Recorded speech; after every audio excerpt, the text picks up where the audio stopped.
Bienvenidos amigos a esta reflexión o el evangelio del día de hoy. Como siempre, un saludo fraterno y cordial a todos los que me ven en todas mis redes sociales y en el canal de televisión que estoy manejando para dos empresas, dos parabólicas, Legón y Fibranet Plus, que también remite mi reflexión y el noticiero para todos estos municipios. Pero también tenemos un canal digital que sale para el mundo entero, que se llama cnclaunion.com.co, y ese canal funciona 24 horas.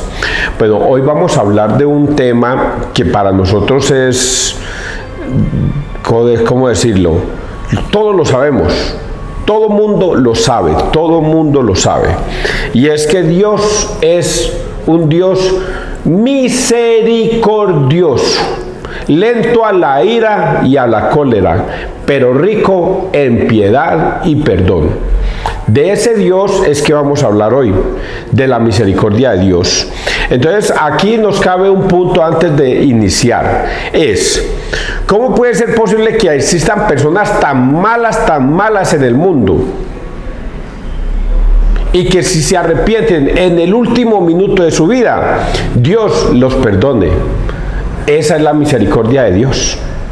Que usted puede ser un personaje malvado toda la vida puede ser un personaje malvado, pero si en el último minuto usted reconoce y se arrepiente de corazón toda su maldad, Dios lo perdona. Esa es la misericordia de Dios. ¿Dónde está establecido eso en la Biblia? Recordemos al ladrón que fue crucificado. Al lado, dos ladrones, uno se arrepintió y el otro no. Y el que se arrepintió le dijo al que no se arrepintió: nosotros sí merecemos estar acá por todas nuestras conductas indebidas durante toda la vida, pero él no. Y pide la misericordia de Dios en ese momento al decirle: Señor, acuérdate de mí cuando estés en tu reino. Y Jesús, que es rico en misericordia y amor, le perdona. De verdad os digo que hoy mismo estarás conmigo en el paraíso. Esa es la misericordia de Dios que vamos a hablar en el día de hoy. La misericordia de Dios, que cualquier persona en cualquier momento de la vida la puede obtener si se arrepiente de sus pecados y regresa al redil. En cualquier momento de la vida, en cualquier tiempo, en cualquier lapsus, no importa los errores que usted haya cometido, ese es el detalle de Dios. Pero ahorita vamos a hablar de ese detalle. Vamos a leer entonces la palabra y ahí vamos a profundizar un poquitico sobre todo esto. Persinémonos, muchachos, en el nombre del Padre, del Hijo, del Espíritu Santo. Amén. Primera lectura. Es una carta que le manda Pablo a Tito. Capítulo 3, 1 al 7. Íbamos fuera de camino, pero según su propia misericordia nos ha salvado. Le escribe así a Tito: querido hermano, recuérdales que se sometan al gobierno y a las autoridades, que los obedezcan, que estén dispuestos a toda forma de trabajo honrado, sin insultar ni buscar riñas. Sean condescendientes y amables con todo el mundo, porque antes también nosotros, con nuestra insensatez y obstinación, íbamos fuera de camino. Éramos esclavos de pasiones y placeres de todo género. Nos pasábamos la vida fastidiando y comidos de envidia. Éramos insoportables y nos odiábamos unos a otros.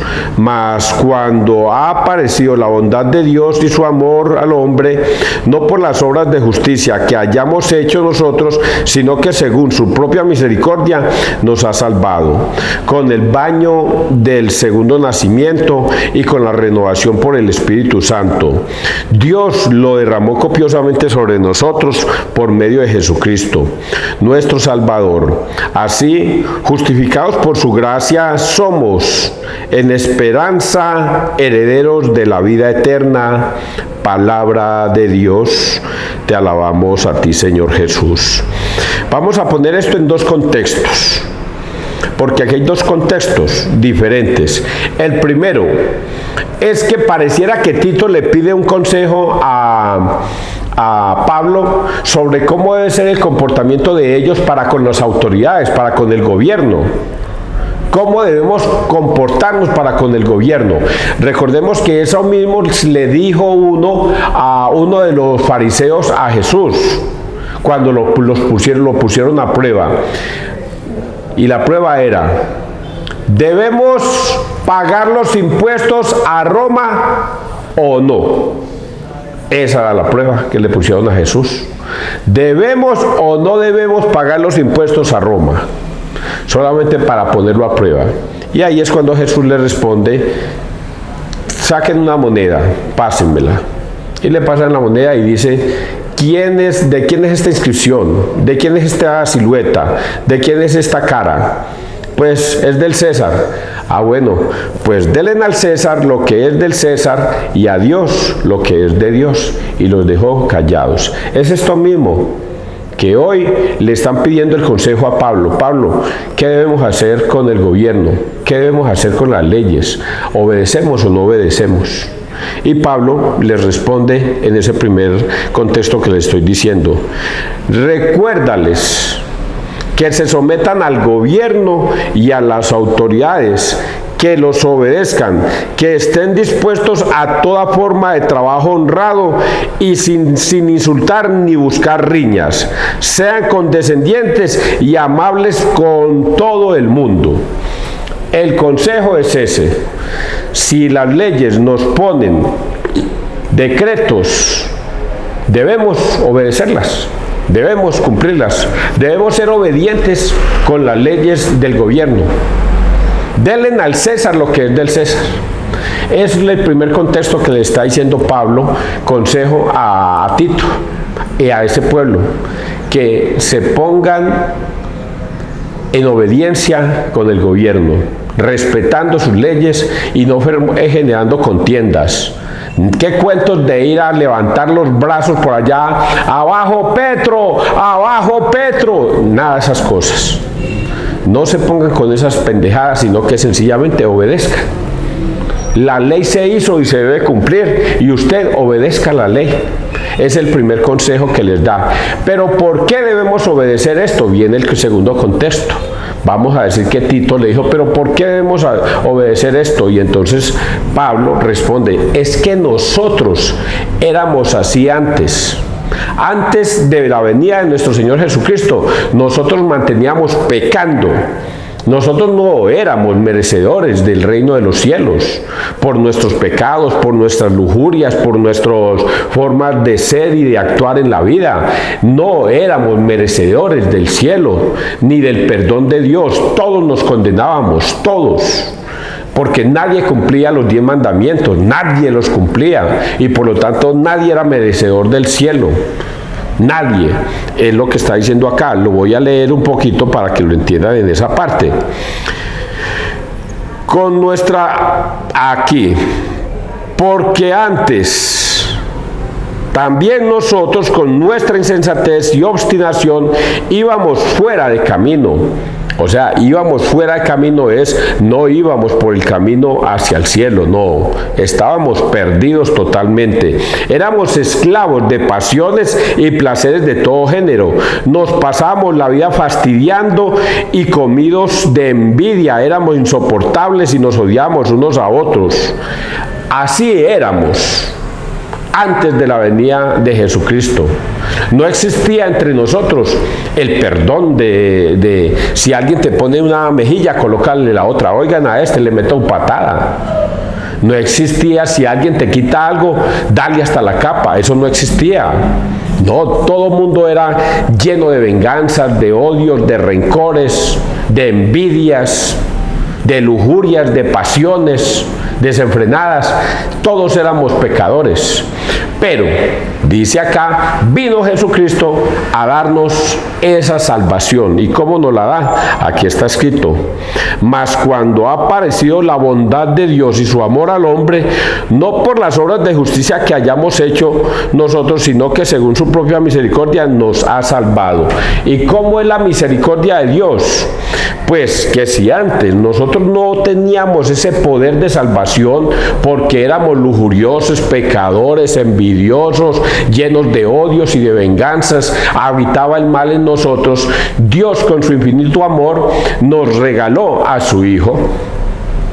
Y nos entregó a su Hijo para que el mundo se salve a través de Él. ¿Y cómo es esa salvación? Pues fácil. Jesucristo vino al mundo y se entregó como Cordero de Dios. Oiga muy bien lo que yo estoy diciendo porque hay personas que no lo entienden. Yo tampoco lo entendía. Jesucristo, Hijo del hombre, se entregó como Cordero de Dios. Ese Cordero de Dios tiene un significado muy especial. Y es que recordemos que en el Antiguo Testamento, para que una persona fuera perdonada de su pecado, debía llevar un cordero a los sacerdotes. Y los sacerdotes lo que hacían era degollar ese cordero, degollarlo, y la sangre era arrojada a las paredes, y de esa forma el pecador que llevaba el cordero le quedaban perdonados sus pecados a través de degollar un cordero, que era el sacrificio que se tenía que presentar. Y así está escrito. Ustedes lo pueden buscar en Levítico 5:5, 5:12, Hebreos 5:1, por allá lo pueden encontrar todas estas cosas. ¿Por qué un hombre era perdonado? ¿Cómo era perdonado?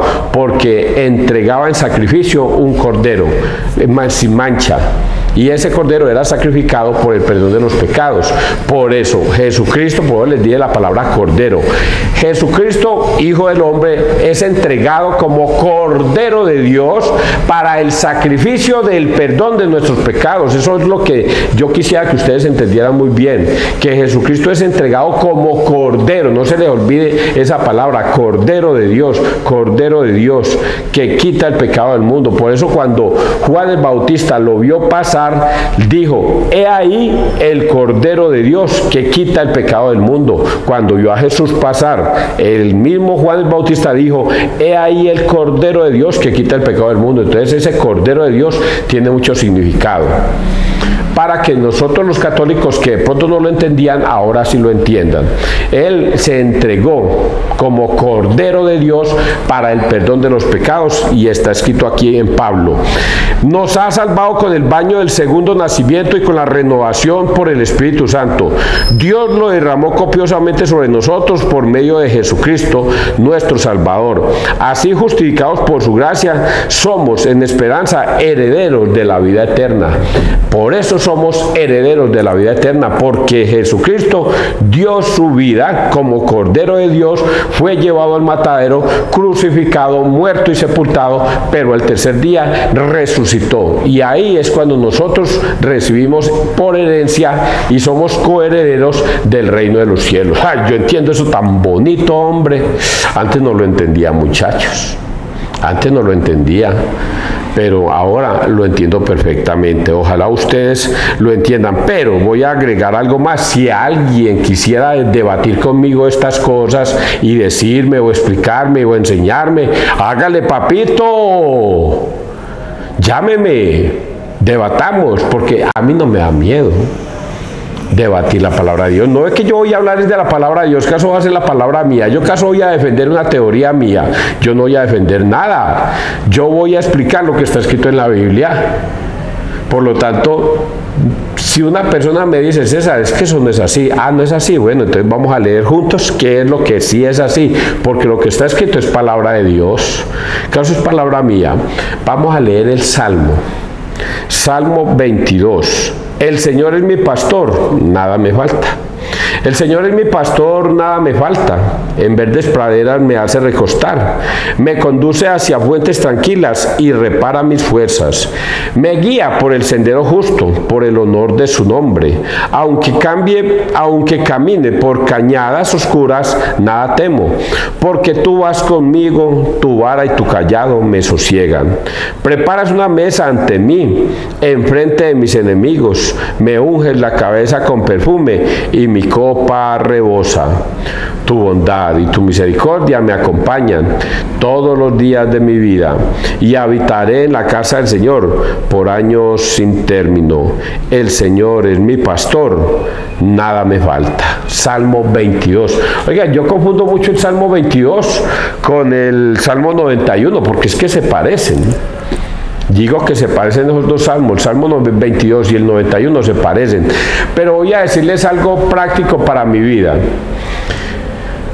Desde que yo entiendo las Escrituras y se me han revelado de esa manera, el Salmo 22 es una bendición para mi vida, porque yo nada temo, camino rectamente por la vida, sin hacerle daño a nadie, sin buscar pleitos con nadie, sin generar controversia con nadie, nada temo, porque no se me ocurre a mí que se me venga una persona a insultarme sin yo haberle hecho nada. No se me ocurre a mí una persona que venga a amenazarme sin yo haberle hecho nada. Mientras que yo estoy confiado en mi Señor, que voy por sendas oscuras, voy con mi Señor, que voy por cañadas, que voy con mi Señor. Es evidente que debo ser prudente y no exponerme tampoco, porque la maldad existe. Veía esta semana, hoy veía una noticia donde decía que un joven fue condenado por la muerte de unos jovencitos que iban en una moto hacia un pueblo, y en el camino la jovencita era la que iba manejando y el joven iba atrás, y llegan unos bandidos y los detienen en el camino, y entonces inmediatamente matan a la muchacha por robarle la moto, y el joven que estaba atrás sale a correr y le alcanzan a disparar, queda grave, pero el muchacho se salva, pero la muchacha muere, y parece ser que era hija de un senador o algo así, y por eso la ley actúa rápidamente y logran capturar al bandido.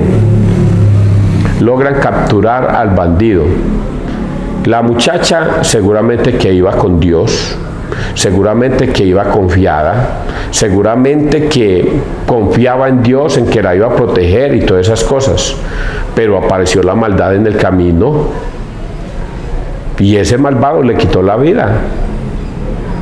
Por eso tampoco podemos decir Dios con nosotros en todo momento, pero si la maldad se nos aparece, entonces ¿qué podemos hacer? Nada. Seguir confiando en Dios, seguir actuando en el nombre de Dios, porque nada podemos hacer ante la maldad. Esto es lo que hoy el Salmo nos está diciendo. Y voy y eso que se me quedó una cosita atrás en la carta. Hasta lo voy a retomar porque es importante. Que es importante, y es esta parte. No por las obras esto, mas cuando ha aparecido la bondad de Dios y su amor al hombre, no por las obras de justicia que hayamos hecho nosotros, sino que según su propia misericordia, Dios nos ha salvado.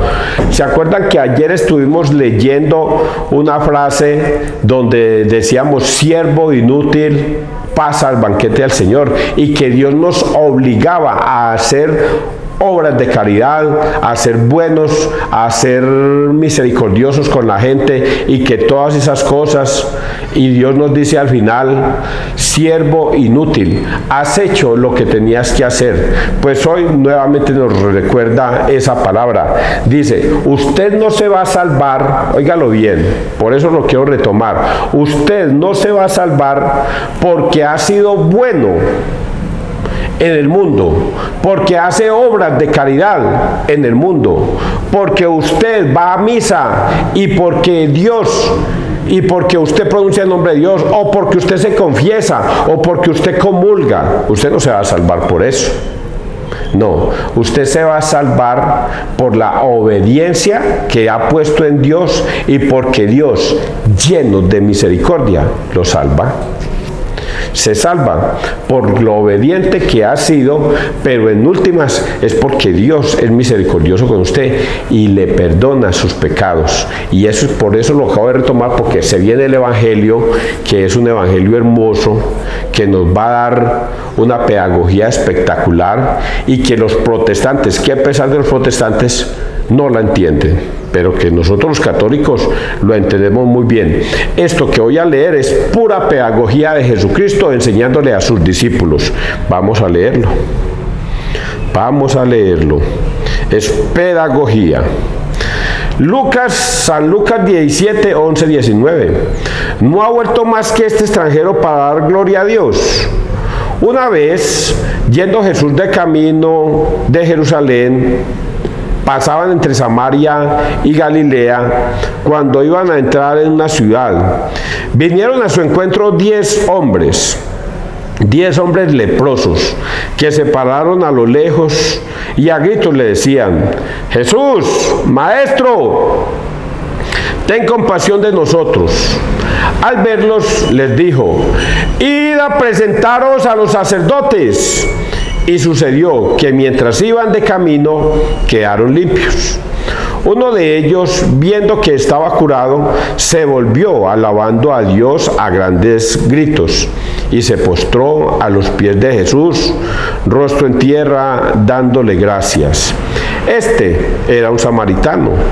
Jesús tomó la palabra y dijo: ¿no han quedado limpios los 10?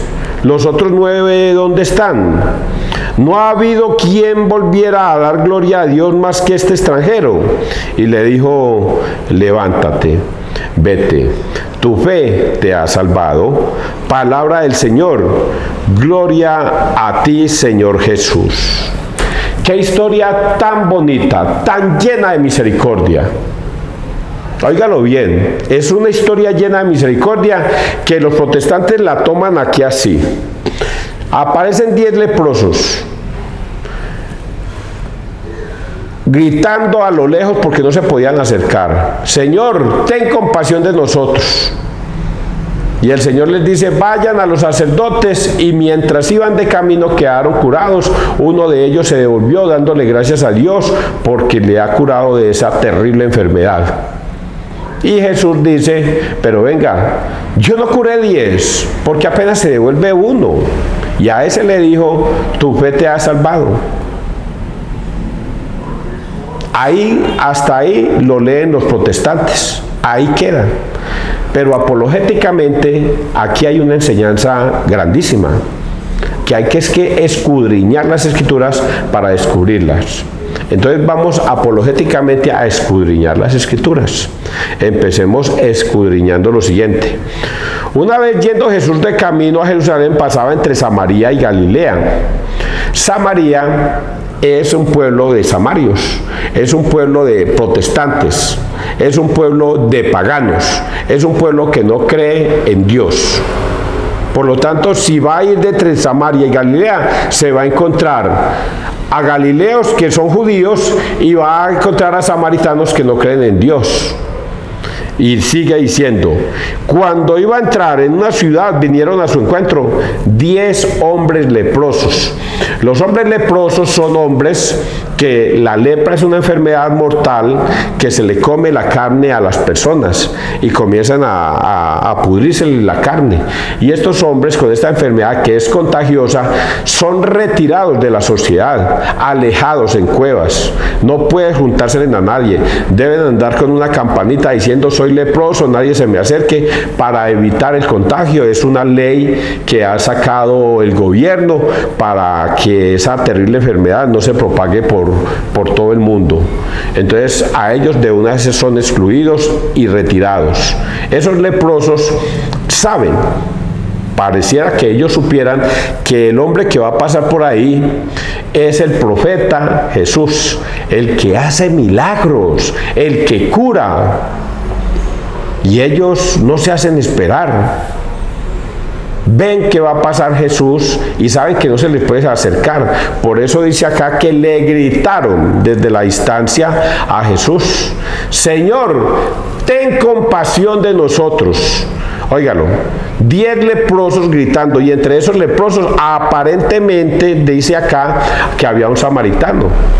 Había un samaritano, o sea, una persona que no creía en Dios, pero que quería curarse de su enfermedad. Por eso él, junto con los judíos creyentes, gritó: Señor, ten compasión de nosotros.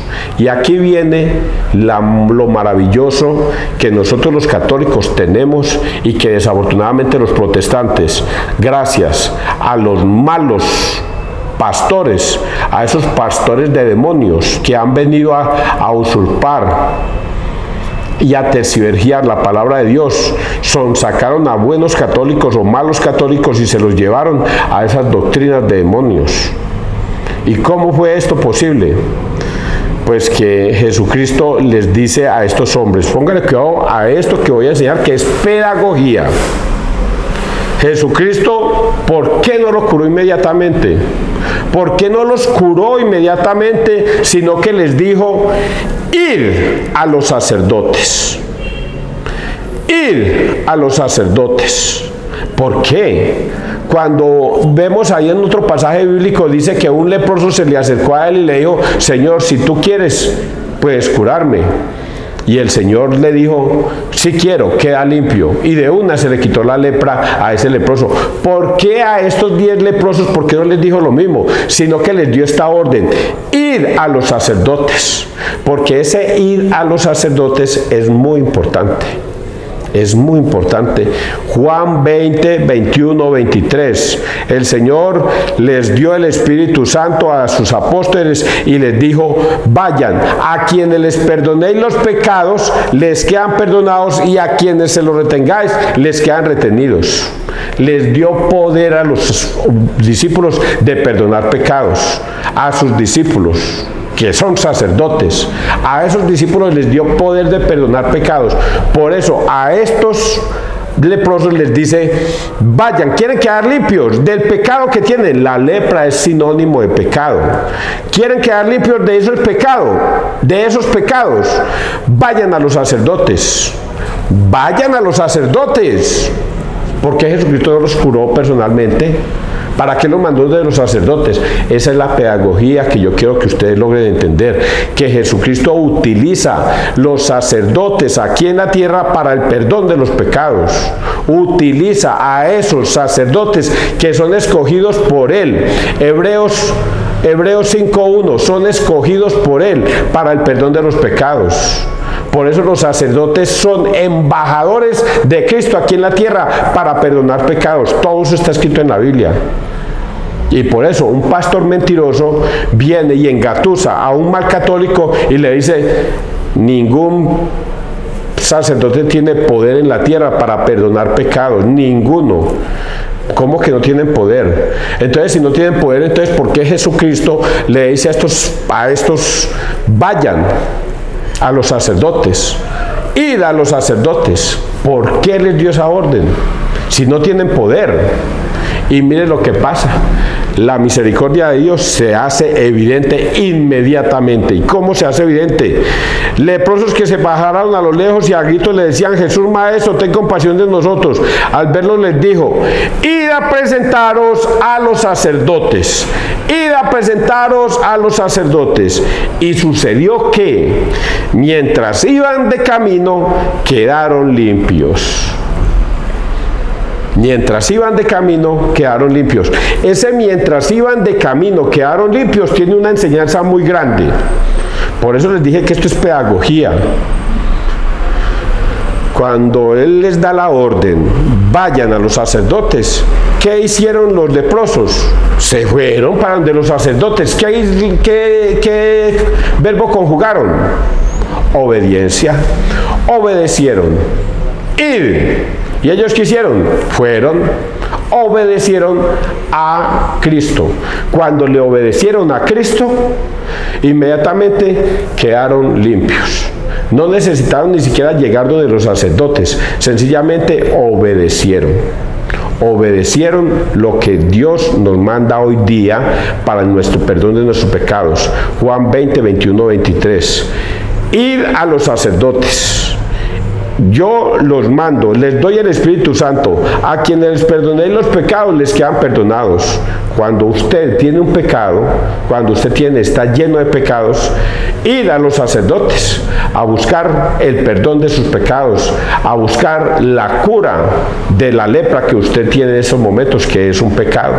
Por eso Pablo lo decía al principio, la otra vez nosotros no éramos merecedores, porque vivíamos de lujurias, de pecados, de todo eso y de todo esto y de todo esto, pero el Señor Dios nos regaló a su Hijo para que Él fuera nuestro liberador de esos pecados, y a través de su muerte quedáramos limpios. Jesucristo dejó una pedagogía, dejó una doctrina impuesta en la tierra para que nosotros la obedezcamos. Por eso nosotros no podemos interpretar la Biblia como nos dé la gana, sino que debemos obedecer lo que está escrito. Si Jesucristo ordena que debemos ir donde los sacerdotes, vamos a los sacerdotes. Pero mire la cosa tan especial aquí, ya para terminar. 1 de los 10 se devolvió, agradeció ese perdón, agradeció que lo haya curado. 1 de los 10, dándonos un gran mensaje. A veces nosotros, pecadores, vamos y nos confesamos. Todos los católicos vamos y nos confesamos, pero nos arrepentamos de palabra del pecado que hemos cometido, pero volvemos a caer en tentación, volvemos nuevamente a caer en tentación. Y dice Jesucristo que de esos 10, 1 realmente se arrepintió de corazón, 1 solo se arrepintió de corazón y se vino a Cristo. Y ese era un samaritano, para ponerle más trabas al asunto. Ni siquiera un católico, era católico, era una persona que ni siquiera creía en Dios, era un samaritano, y ese cumplió con lo que Dios había dicho. Id a los sacerdotes, se arrepintió, y ese sí le agradeció. Esta es una invitación para todos los protestantes que se han salido de la Iglesia Católica. Si están cometiendo un pecado de apostasía, Dios los invita a regresar al redil, a la Iglesia de Cristo, que es la Iglesia Católica, a buscar un sacerdote y pedir perdón por su pecado de apostasía, y Dios le perdonará, tal y como lo hizo con este samaritano que regresó y le dijo: tu fe te ha curado. Espero que ustedes hayan entendido este mensaje tan bonito. Yo lo entiendo perfectamente. Que Dios te bendiga, que Dios nos bendiga donde quiera que todos estemos.